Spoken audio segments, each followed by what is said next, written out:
Hello everyone, my name is Pragati Jha Parasar. I am from Hooghly Mohsin College and I am legal intern of Lexkick and Company. I am going to discuss the formalities of transfer in the Transfer of Property Act. Generally, a movable property can be transferred by the means of delivery or by the registration, but immovable property may be transferred by following this Act, Transfer of Property Act. Generally, immovable property may be transferred by registration or by registered instrument. Registered instrument, if the property value is less than 100, then registration instrument is not required. A person who signed the document is called executant, and if any digital signature is put on the document, then it is also called the executant. But illiterate person is not able to sign the document, so any literate person on his behalf can sign the document. Or also he also thumb signature is also required at the time of signing the document. What formalities of transfer may be constructed as follow. Number one, attestation. To attest mean to testify or to bear witness in a fact. To attest transfer document mean to authenticate the signature of the executant of that document by attester by putting down his own signature on the document. All transfer does not require the attestation.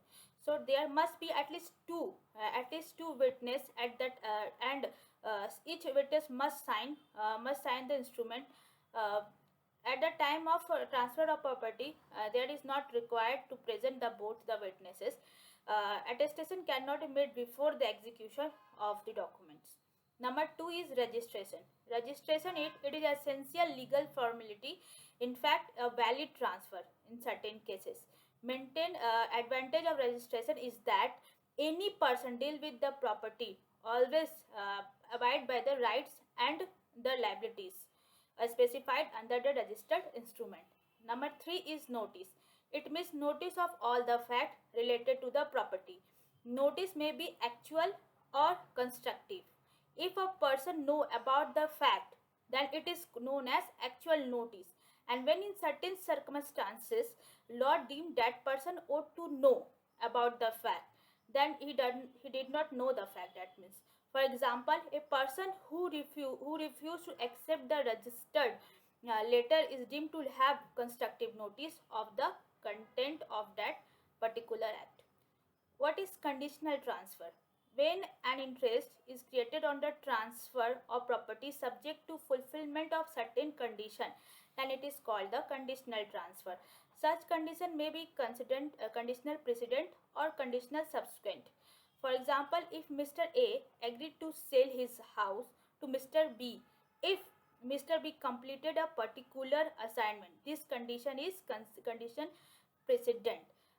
That means when term and condition is fulfilled, then the property is transferred, then it is called condition precedent. What is conditional subsequent? Means which is to be fulfilled after the execution of transfer of property, then it is called the conditional subsequent. So this is the point of formalities of transfer under the Transfer of Property Act. So it can be done by attestation, registration and notice. And there may be the condition. Condition means that after certain condition, the property may be transferred to one person, from one person to another person, and it may be subsequent. That means after transfer of property, it is necessary to fulfill the certain condition. So it is the formalities of transfer.